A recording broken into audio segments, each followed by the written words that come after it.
Hello, my lovelies. Well, I've got Jack ready to come on, and it's Jack Bones, Scouse Megaphone Man, who's got a very interesting. It seems wrong saying story experiences, because story sounds odd, doesn't it, when someone's talking about the life experiences? But the life is the life experiences. Now, having problems with YouTube again, Jack. I'm breaking up all the time when Jack's trying to hear me. So what I'm going to do is I'm going to let Jack introduce himself, do the majority of the talking, and I'll just pop in now and again. But people in the chat, please tell me if you're having problems with the sound, because as we all know, YouTube's been terrible. But here is Jack now, and he's going to do the majority of the talking.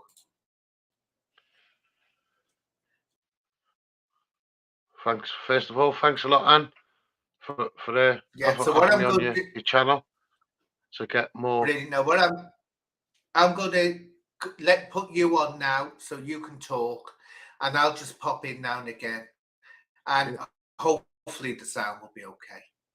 So the stage is yours now, Jack. So those that don't know me, I'm known as #Scouse Megaphone Man, the children's rights campaigner of the UK, and I hold government and councils to account for the kids of the UK. I am known as one of the forgotten boys of Liverpool. I've campaigned hard for it to get this, reopened. We're talking about um, teachers of the school that, I mean, one teacher went to prison for over 60 offences, and that was just scratching the surface. Another teacher went to prison for indecent images of the children. He went to prison for that. But there's many boys with untold stories, unheard stories, who are campaigned for under Liverpool City Council and the Lower Lee Boarding School. It just seemed like it was a dumping off ground to put boys. And then obviously the deputy head of care, who was in charge of looking after all the boys, had mental health problems. He had criminal offences against his name, and he was given a job um, in Lower Lee Boarding School. So, in other words, they was leading the lion to the lamb shed where we were. Many boys have had this disclosing it, the abuse that we suffered, years and years of abuse. It went on way before we was there. I mean, I was there for 7 years, from the age of 5. So my childhood was stolen. So I'm due to be campaigning outside Liverpool City Council on Friday, 10 o'clock, and I'm calling for everybody's support here. This is the biggest child abuse scandal cover up in the UK, without a shadow of a doubt. We're talking about somebody that went to prison for over 60 offences against the children, and that was just scratching the surface, because the boys that have been contacted me, who've been going to the school at the same time as I did, and before, they've been contacting me, telling me of their stories. Now, it's affected these men till today, and it's never going to go away. Some of these boys have lost their lives. Some of these boys are on the Cat A landings of the jails in this country. Some of these boys are in wheelchairs. Some of these boys have got serious mental health problems and drug addictions in some cases. Suicide. Some of these boys are not here no more. So there's some stories that'll never be heard. So the boys that are here, what's happened throughout their lives and throughout my life as well, because I'm one of the forgotten boys, is that, they've been blaming themselves, beating themselves up. What's the point in life? And then obviously I come along on a megaphone this time last year at Liverpool City Council, and I touched on it to the point where Liverpool City Council came out and said sorry to us this time last year on BBC Northwest. In a year, the council have been saying, "Give us more time, give us more time, give us more time," and we've given more than enough time. We're reliving it, us boys. So it's a big thing in our lives. It's a big part of closure we all need. We're talking about many boys here, people. Um, You know, it is absolutely shocking the fact that we've got Keir Starmer running around this country for votes, saying he's here to hold the government to account, and he's nowhere to be seen. I've non-stop contacted political parties and MPs. When I contacted my own MP, I was told to fuck off. Sorry for the bad language, but I was told that language was used because the excuse for that was it was language I would understand, and that was on oath in the criminal court admitted to that, and that was, you know, just trying to generate a meeting regarding the Forgotten Boys and forced adoption. A social care meeting I was trying to generate with the MP Jackie Doyle Price in Essex, where I am living in Thurrock, and I was met with bad language. Then this MP um, abused their position of power, phoned up a police commander because she didn't like the outcome and the professional decision of the local police station. She phones up the commander, abused their position of power, and got me arrested to the point where I was arrested, held for 3 days on freedom of speech, um, and I was mentally assessed 3 times and put before the courts. When I got to court, my religious right was taken away from me, and the pandemic was used as an excuse to stop me taking oath. The MP came into court, took oath with the same Bible I was refused from picking up. She took oath and admitted to using the bad language when I was trying to generate a meeting on social care. That was accepted. I was found guilty of a crime of harassment. Um, So going to my local MP didn't do me no favours regarding the Forgotten Boys. I've contacted Liverpool MPs. Oh, I've contacted Liverpool MPs, and again, it's banging your head against a brick wall. It's all professional avoidance. And you know, the only weapon we've got is freedom of speech. Freedom of speech is so powerful in this country. So Friday is a really big day. Freedom of speech and children's rights. Hashtag the Forgotten Boys. It's about time that now, we held all these. Sorry, Anne. yeah. No, I was just going to jump in there to explain to people. Now, Jack is talking about Mayside, he's talking about Liverpool. And those who have followed me will know this is how I first got to know Jack. 2011 up to 2014 and beyond, I was trying to expose this. Things on Mayside, really, it's any big cities the same. Things are being covered up. Now, what Jack is telling you here about the response of councils, the response of MPs, it's just like me here and everything I went through. It can go from a case of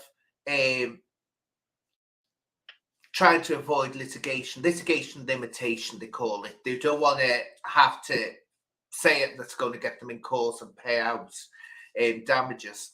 And it can also be down and outright covering up.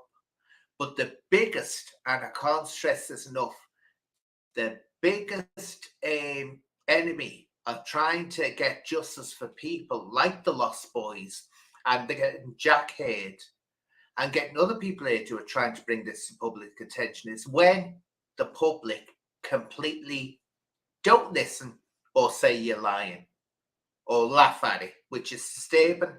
Happened today. Someone was laughing at when I tried to expose a cover up on a massive cover up on Merseyside. But when he's saying it's a struggle, it's a struggle. And that's why I admire Jack. He would never, ever, ever have got this far if what he was saying was a load of rubbish. He'd have to have the evidence. And even with the evidence, it takes, well, I'll give the floor to you again, Jack. It takes great determination to get there. So you've got the floor again, Jack. The thing is, Anne, I've been outside the Home Office to hold these councils to account right across the scale. We've got a rule of law in this country, future risk of harm, and we see many families being molested for their children through social services. They've had compulsion set upon them. There's no impact statements carried out. They're taking children and then they're failing the children in the care system. Thousands and thousands of pounds are being spent on serious case reviews, judicial reviews, public inquiries, to hear the same feeble excuses. Lessons will be learned. Lessons have got to be learned. We've heard it time and time again. And these politicians, they come up through the ranks to play Monopoly with our lives. And it's us that have to, play the game, so to speak. So when you've got a rule of law, a future risk of harm, case of a probabilities, and you've got council after council riddled in debt, skint, meet threshold on the rule of law of failing children to the point where they're dying, being abused, systematic abuse, covering up abuse, when does the rule of law stand back and say, right, what else can we do with the looked after children through the civil courts? Because we're damned if we do and damned if we don't. We've got to place them with the council, but makes the rule of law look hypocrites. So going outside the Home Office and practicing freedom of speech to hold these councils to account, they're all skin riddled in debt. We've got professionals running from one council to another with a stocks and shares attitude with the public money. There's no accountability for any of the auditors within these councils. And now what you're having is that councils insure legal teams, and their insurers for the legal teams are jumping ship from the councils. Liverpool City Council has scrapped Liverpool City people's debt owed to the council, whether it's rent or council tax, etc. And the reason for that, it's not because the council's being nice to all the Liverpool City people. It's because the council have got no insurers for their legal team. They haven't got the money to be sending bailiffs around here, there, and everywhere. Again, going against the rule of law, obtaining money by menace. So there's many ways we can say that the judiciary is not lawful. Leaning on the constitution, that's what I'm doing, exposing social care. But I come with solutions. And, and when you go outside the places like the rule of law and the Home Office and all the rest of it, and the Levelling Up building in London, these councils can't keep it quiet. Because if you're going to their bosses on freedom of speech, because that's all we've got, whenever you exhaust the avenues to try and go the professional route, you met with professional avoidance. So freedom of speech is so powerful. Friday is going to be, I'm lifting the roof off it, and because the lid on it, because we're talking about human rights breaches here. Yeah. Now the human rights laws, the human rights laws were rewritten. Yeah, I was just going to say. Yeah, I was just going to say, Jack, this is it. This is going on, and before people think this wouldn't happen today, that this is a past thing. No, it can still happen today, and it does still happen. And I've heard more and more cases of children being taken into care, and why they're supposed to be taking them into care allegedly to safeguard them, and it destroys their lives. It destroys their lives. They go from one, if they're in foster care, one foster care to another. Like some foster carers, don't get me wrong, some foster carers are fantastic. Don't get me wrong, they're brilliant. But there's too many where they're just doing it for the money, and that's it. But I was going to say to you about the council doing that, about the debts and all this. Do you remember? I don't know whether you were here when it happened, but remember the poll tax by Thatcher, and they had to scrap it. Don't know whether you can remember that. I do. Thatcher brought in the poll tax, and they scrapped it. I was shocked to find out 30 years later, a Labour council, Joe Anderson, was demanding that people pay the poll tax that they never paid back then, when it was still legal and people refused to pay it. A Labour was enforcing and trying to get money from a Thatcherite policy 30 years on. But yet, this is what I'm saying, Jack. That's why I find you so fascinating, because you can see and you have experienced what I've seen, where it's all like a web of deceit, incompetence, and downright maliciousness as well, and not giving a damn. The thing is, Anne, I'm in Thurrock and Essex, and I've just exposed my council in Essex for over £500 million on solar panel projects. Now, there's no accountability for that. There's no MP coming out, Jackie Doyle Price, saying, where's all this money gone? It gets to the point where it's on Panorama, where Panorama's telling us where some of the money's gone. But, it's just not right. And the Thurrock people, You know, they've got to pay for that. Tomorrow, the children today have got to pay all that, get all that paid back somehow. Mm. And this is council after council. I mean, that's you take money off Hatton Gardens and get 14 million taking the jewels, or you go on the great train robbery and take 1.4 million. They'll be all over you. They'll chase you and hound you for Mm. years and incarcerate you in prison. Yet you Yeah. take 500 million pound from the local council because you're taking it off the poor. There's nothing. There's a shrug-shouldered approach to it. Do you know what I mean? And they just think all Yeah. the grassroots people are walking wallets because they're paying pounds of Mm. sweat in tax, thinking they're doing a good thing. And when they incur a problem in their own lives, they go into a service that's not equipped and can't deal with the problems that they've got that the council's created because of the failing Mm. system. Do you know what I mean? So I'm a firm believer in the broken Britain can be fixed from expert by experience because there's so many people in this country who should be so intelligent after all the bad paths they've got, the bad path they've gone down, all that expert by experience in feelings, how you chose of avenues of coping, what you do now to cope, you know, and you can learn from that and be part of the service, you know, so people are trusting and using the service because you're talking to someone that knows how it feels. Do you know what I mean? And so I'm about getting people second chances. I come with revolutionary, aspirational solutions that I can actually cost, keeping money within the service, reaching out to Mm. community kids in terms of impact centres to keep families together, incorporate police, community support, social workers to stop the revolving door of jail. Because then if we don't come together now, what's the UK going to become? You know, so it's about having Oh, solutions. I mean, I know go on, that, I'll let Jack. you I get know in what you're there. saying.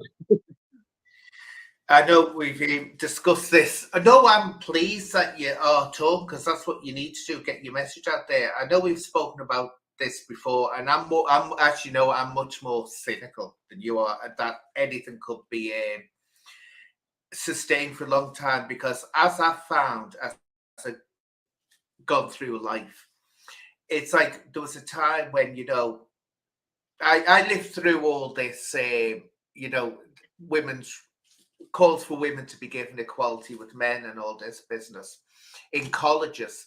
And I can remember the argument always was, oh, these men are just given jobs to the mates and the friends. So women were given power quite rightly given power Nepotism, and positions of power in. Yeah, they were nepotism, given man. it. But then they started, but wait a minute, then they started doing exactly the same thing, Jack. Their friends were getting all the jobs. And this is what happens, and people will say the thing, power corrupts. No, power doesn't corrupt anyone or anything because a power is an innate thing. It doesn't have a brain.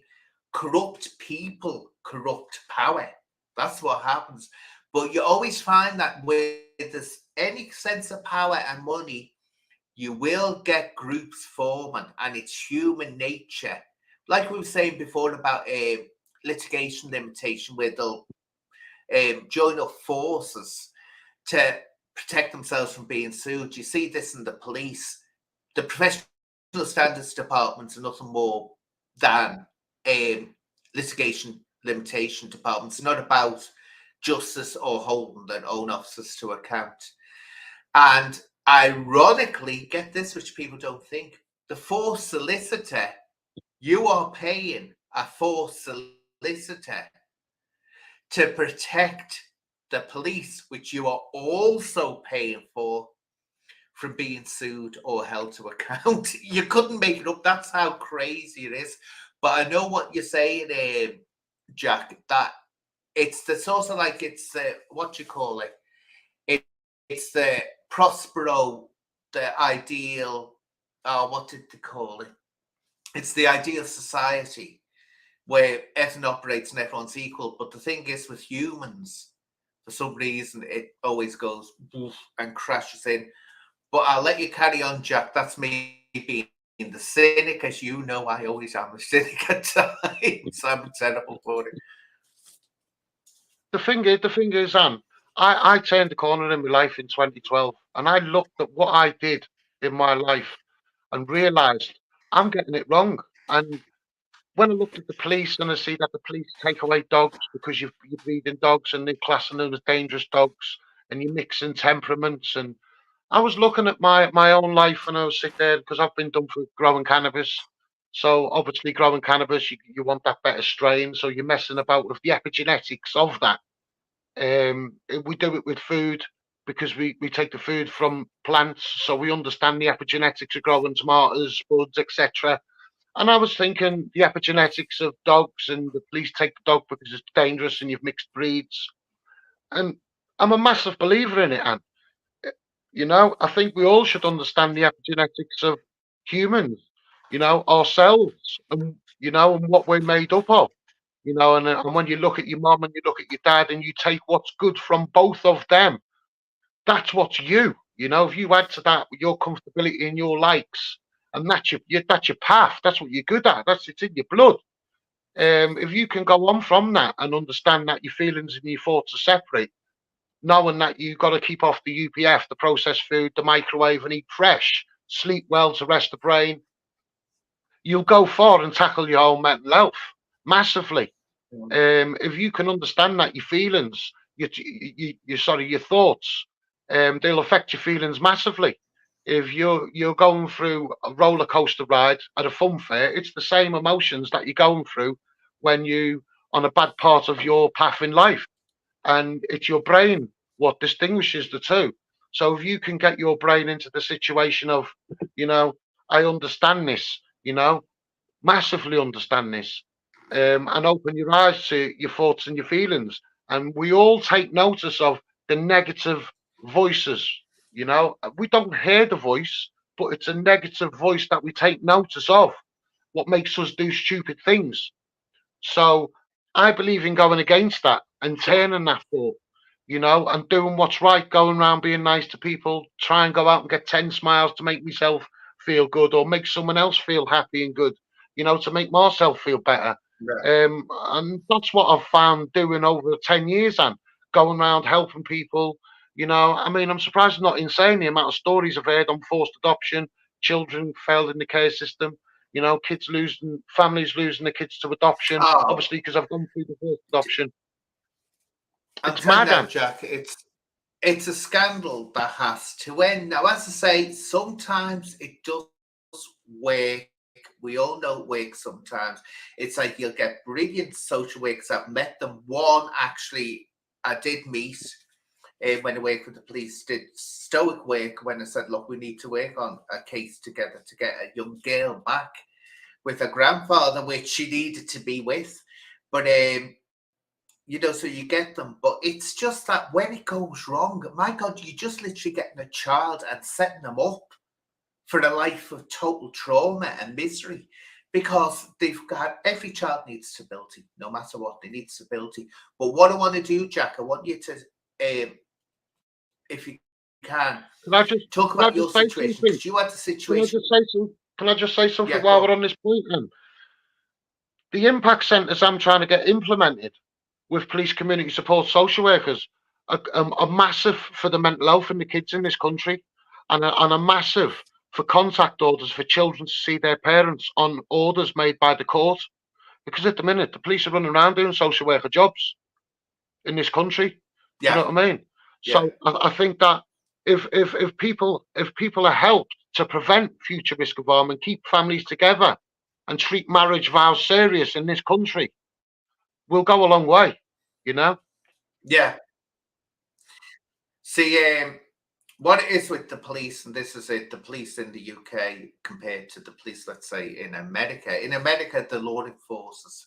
In here, in the UK, the law enforcers, social workers, psychiatrists, drop off places. Kafka. That's it. And they keep on saying this. They said, when are we going to be? They said law enforcers without having to, and the social services have a horrible way of dumping children in police stations and leaving them there for hours and hours and hours because it's considered a safe place.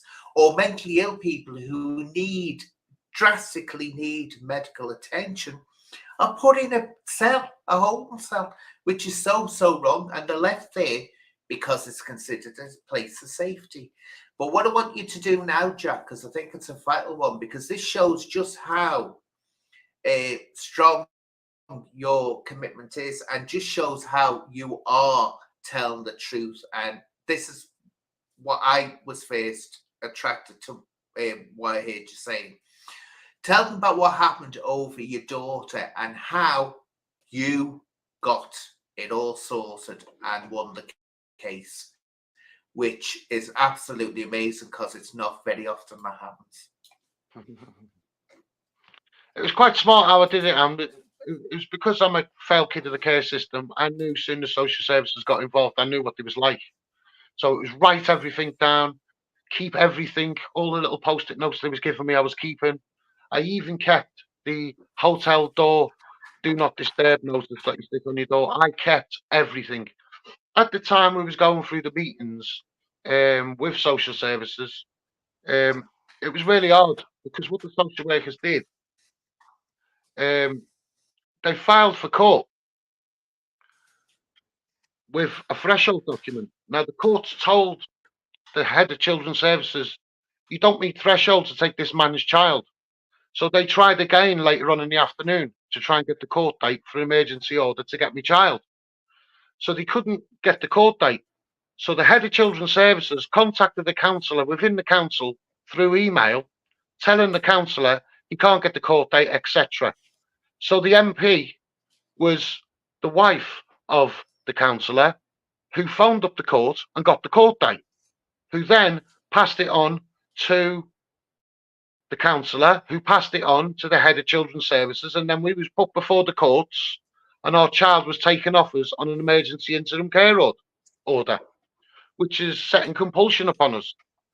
The judiciary have given the MP the court date, knowing that MP shouldn't get involved, knowing that the council's broke data protection for the MP to know about it, and for the judiciary to go on and give the MP the court date, the emergency interim care order court date, for the MP for the judiciary to give it to the MP, knowing that the MP was going to go on to break an offer devolution by offering lower down power, which is the court date, to a counsellor, and then the counsellor was then going to offer it to the head of children's services, and then they was going to go, right, we're taking you to court in the morning, and took my kid off me.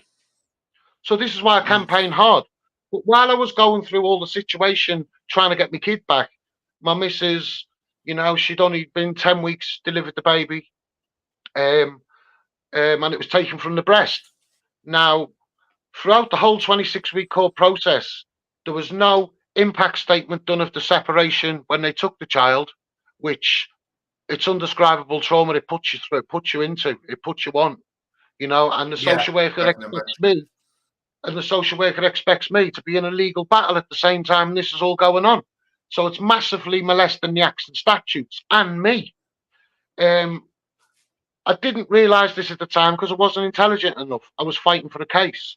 So what I was doing throughout all the meetings that I had to go to, assessments, psychological, psychiatric, CAFCAS, I had to have many meetings. Then I had to answer to the social worker's final statement of fact and do my final statement.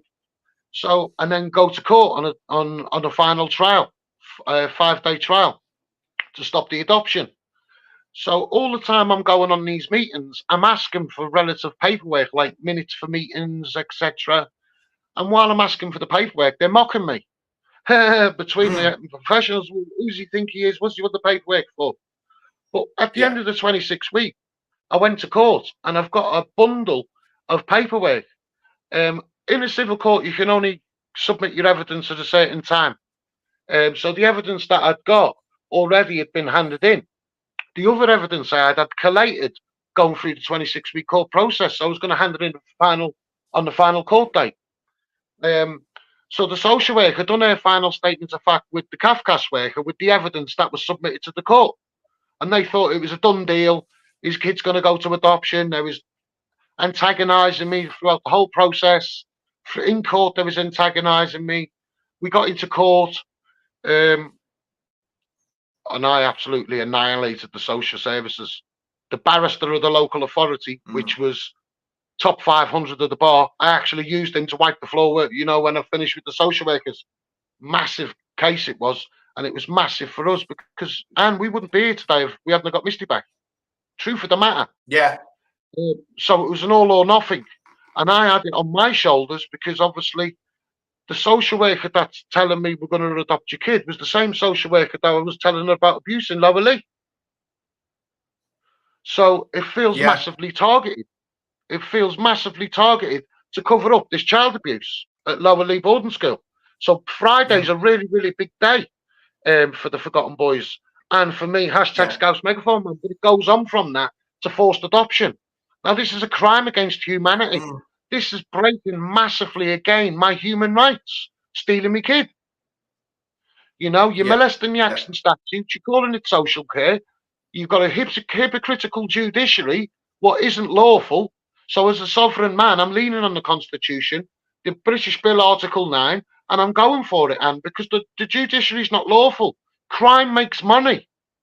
We're not getting rich. You know, and if you're going to have a judiciary that's hypocritical, you know, sitting back and watching all these car companies produce cars that break our national speed limit, but they're not in our criminal courts, partisans of the crimes we commit in these cars. It's a money racketeering scheme.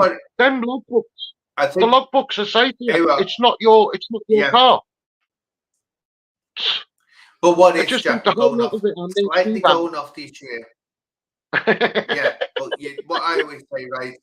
I always say, always look at what you're actually campaigning for and don't go outside the borders of it, because people don't worry you then, or wondering, they think, what are you actually campaigning about? So you have to be careful with that issue. But yeah, I agree with you, and it is an absolutely horrifying disgrace, because I've seen it happening to someone I know where the father definitely had, I wouldn't say learning difficulties, but he struggled to cope. He had some kind of condition. I don't know whether it's autism or what it is, but his mother had her as well. God rest her soul. Now, in other words, he could get upset. He could, really get upset and wound up if you didn't approach him in the right way. I know how to approach him, so he doesn't get upset with me. I can say things to him, but social services came in there, and I remember they just, Jack, they couldn't have made it worse if they tried.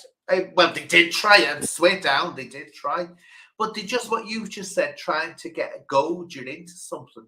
I saw that the goad lied on one instant, because I was there. They didn't know I could hear what the social service was saying. Kafka's evidence of my case got thrown out of court. The judge threw her evidence out to Kafka's, and there's no accountability, because when the judge thrown the evidence out of Kafka's, the Kafka's worker was actually on oath and proven that her statements, more or less a photocopy of the social worker's final statement of fact, along with the assessments, marry up with the final statement of fact of the social workers. So the whole thing's fabrication to pervert the course of justice, to go on and commit perjury as a social worker. And where's the accountability in these civil courts? What is the rule of law? Who told them what was wrong and right? Because when I get up there, and I swear to God, the kids of this country are going to be protected like they should be. And the money within the service, paid by the hard-working people, is going to stay in the service. Because there's too many people in these councils sucking the lollipop at the establishment, professional avoiding, blaming everybody else, pandemics and all the rest of it. They're leading this country into bankruptcy, right? They're taking liberties on, and we need this. We need the money to stay in the service. We need all these professionals on public sector workers on extravagant wages. We need them pre-service assessments to warrant their money. Because at the minute, it's just the money for all road. And now I'm stopping the gravy train on Parliament because they're not sovereign. You're guilty in a crime against humanity. You're guilty in the cover-up of all this child abuse, the Forgotten Boys. Wait till Friday. Every battle I win at these councils is a smoking battlefield.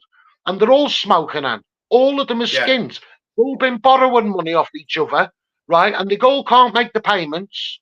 All the others are running away. All the MPs are burying their head in the sand. We're watching all the false reality on TV and watching what their lifestyle on Bake Off and all the rest of it. And Strictly, it ain't us. If they was that interested in sorting the mental health and the anger in the kids, why are the schools closed all the term times? Why are the councillors not bonding the communities with all the facilities we've got access to? They're not interested in. And it's about time that the people rose in this country and repaired the broken Britain, because it's the people that can repair this broken country. All the people that have had bad paths in their life who can relate. You know, people that need a second chance, and you know what I mean? And start listening to all these kids. Do you know what I mean? Kids should be heard and not seen, you know? And just have a zero tolerance on crime, because if you give many kids avenues, you know, colourful avenues, they're going to turn away from crime. Do you know what I mean? My job's not to run around snitching on all these kids. It's to help them. Do you know what I mean, Anne? And give them different paths to choose. Do you know what I mean? I'll get much more respect from that, you know? So, you know, the only people that have left me alone are the police. You know, I was mentally assessed in the mental health. And I was mentally assessed for a police station 3 times. Now, this is why I don't say they're corrupt, because why am I still sitting here? I'm smashing the establishment hard, waiting to castrate them, emasculate them slowly. I know. Do you know what I mean? Beating them at their own game, modern day warfare. Jack. It's frustration, and I could never be angry. I know. Just listen to me for a second, because you do this now and again, and I have to keep on reminding you, right? The abuse that you're talking about went on at Lower Lee, and the way the courts are behaving and all this business, I can assure you the police are involved in all the corruption. They're a big player in it. They cover it up. And I'm telling you another thing about it. Because see, I saw it from inside. That's how I learned about it. So the inside of it. And I've had this with you before. Just because someone's being nice to you doesn't mean that, guess what, the sun shines out the butthole. What it is that I've said this, spoken people about this, I've seen it happening with so many people. When they start complaining about children's rights, it's something, oh, we'll be nice to you. We'll be nice to you. And what they're doing, they're getting you in there, and it's sort of causing a deflection. So if someone like me goes along and says, but you're covering up this, I know you are, I've seen it, I heard it from inside, you're covered up, they'll turn around and say, oh, we can't be doing that, because look, Jack Barnes says we're nice and we're good people and we're not corrupt. Do you see what I'm saying? Well, the thing is, that's what they do. The thing is, where I'm talking to the boys, and some of the boys have contacted me, and I'm saying, like, there's stories here untold. These people will go and speak to the police, and then it's down to the Crown Prosecution Service. So every boy's case that lands at the Crown Prosecution Service, then what? You've got to reopen it. So the police are doing their bit. You know, this is an element of protection that we've all got. Police. That's not the police. That's the CPS. The police have no power to take anything. The police have no power at all. It's the CPS that do it. So it's not the police. The police do their work and talk to the boys, whether it be a home interview, video interview, whatever the case may be. And then they send up all of it to the Crown Prosecution Service. So if they want to drag their feet, they're going to hear freedom of speech at the rule of law. Yeah. Because these are crimes, you know, Jack, listen to me. You're not listening to me. You're just going on about rule of law all the time. What I want to say to you is this, right? Was the boys that suffered the victims of people that the police were in with at Lower Lee? No, they weren't worthy. Nope. But what if were the boys at Lower Lee involved or abused or by anyone that the police were friends with? No. Teachers in the school. Exactly. That's it. That's what I'm saying to you. But if you'd been getting treated like that by councillors or local radio station people or local media, you certainly wouldn't be getting help by the police, because they're all in with each other. So I'd be careful of saying, I've said this to you before, oh, they're not corrupt, or anyone, the council's not corrupt. I can tell you now, it comes out all the time. This one did this, this one did that. I'm not going to say too much, but we all know on Merseyside about Johansson, right? Why hasn't Johansson been taken to task over it? No, he hasn't. Why? And he worked at school because he was the head of the council. But I'll leave it at that though, because we're sort of diverting. But what we want to get back onto is this this event on Friday at 10 o'clock. So Yeah. I'm going to put you on again. You hit the floor again. I want you to tell you what's going to happen, where everyone meets up, and so everyone will know exactly what's going on. Yeah, so for 10 o'clock, we're going to be at the Cunard Building. Children's rights will be exercising freedom of speech for the Forgotten Boys of Lower Leigh Boarding School. If you Google it, you'll have a little look on that. If you can get there to support these men reliving their childhood, let's just say that they're proper suffered all their lives. They need this backing to get courage, to speak out and encourage other boys to come forward. So it's really serious. This has been going on for years and years, long before I was in the school, and it was going on after I left the school. So we're going to be at the Cunard Building for 10 o'clock on Friday morning. We'd like as much support as possible,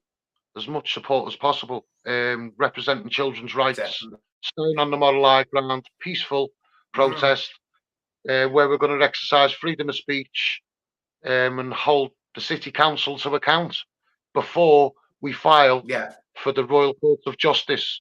After I've been on the megaphone, I'm going to be going to the Home Office on the same matter. I'm going to be going to the Rule of Law on the same matter. And then my legal team, which is the best in the country on abuses, are going to be filing for the Royal Court of Justice to take Liverpool City Council to the Royal Court of Justice to make them eat cake. I am going to deliver a cake to the Royal Courts, and it's going to be sliced up and served cold for every one of the Forgotten Boys. So it'd be amazing if we could have some support at the Cunard Building for 10 o'clock on Friday for all the Forgotten Boys. If you hashtag Forgotten Boys, you'll be able to have a good insight into Lower Leigh. Well, definitely, I'll be trying to get people to call down, Jack. Don't you worry, I'll be trying, because I know your work is absolutely vital, and that's I've got great admiration for you, even though some things we don't agree on, but that's healthy, isn't it? It's healthy when you do that. It's stupid if everyone agrees on everything. But yeah, what we'll do, I'll definitely try to get people to come down, and it sounds really because there's going to be singing as well, isn't there? Well, the thing is, but normally I go on the megaphone for an hour and a half, and read them the riot act. But this time we're going to mix it up. We're going to do a few songs in between stints on the megaphone, just to break it up and be there just a little bit longer. The Matrix are fully aware that what time we're going to be there, what we're going to be doing, how long we're going to be there for. But they've allowed us a few hours extra. So they're firmly in the know of what we're doing. As long as it stays peaceful, all's good, for children's rights. Oh, well. Yeah, it will be. It will be. I remember. Oh God, he's gone. He's gone. Oh, where's my Jack gone? Oh, here he is. He's back. I was going to say, where's my Jack gone? Anyway, yeah, I was going to say something about that. Years ago, I went on a campaign, Jack. Just a little funny story before we wind up. And we were going on about cover-ups and all this. We went outside, Merseyside Police, and we were at the pier head, which the Cunard Building is. And we're walking around. Anyway, security came and started trying to kick us out. And the fella from Manchester who had organised it, he had a big megaphone. Oh, it was classic how he thought up. And he said, people were being kicked out of here because we're talking about abuse of children left to be abused. And they said, yet we're standing in a place where Speedophile used to jump on a map and read the weather out. No, Fred, what was his Fred? Whatever his name was. Yeah, and it was the way he said, and everyone started to applaud him. They said, "That's right, we're getting kicked out for that," and yet they allowed him to jump on a map, and it was just so perfect. But Jack, what I'd like to do is thank you for coming on. You're welcome on anytime, because you're an absolutely brilliant man. lovely wife as well. I've met your children, absolutely wonderful children, and Jack and his Thank you wife so much. are brilliant parents. Those children are never not learning through doing activities and fun. Absolutely brilliant. I'd love to go on more. We will do sometime about the things you've done with kayaks and all this business. Absolutely amazing. But Out your thank you family. very much for coming on. Thank you for everyone. Oh, brilliant. But Thanks for having me. thank you. But what I'm going to do, people, I'm going to leave you with an GoFundMe that motorsports, as we know, we all love motorsports. Oh, wait a minute. I haven't got it up. Oh, God, sorry, Moto, but I'll do it again. If anyone looks, Motorsports is doing a fundraiser for children to get presents over Christmas. It's going really, really well. Please, people, all look Top man, towards that and lads. give to that as well. Oh, he's brilliant. He's absolutely brilliant. I love motorsports. So anyway, Jack, thank you. I definitely am looking forward to this, and I'm looking forward to meeting your wife again. Absolutely lovely woman. And of course, as you can verify, I'm as beautiful because you met me before in real life. I'm as beautiful in real life, people, as I am on this screen. So, and you don't have to answer to that, Jack, anyway. So, anyway, Jack, thank you. And oh, my babies, my beautiful mods, Kelsey, kids, I still can't see you, love. But for my mods, I've got to do this.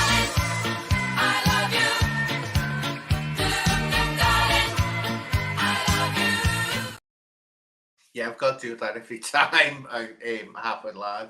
But anyway, Jack, God bless you. Thank you. And everyone, if you Thank put you the so word much. around. So Quaver Raven, I'm expecting you to get at least 10 people to come down. So that's your name. That's your job. So take care, everyone, and thank you very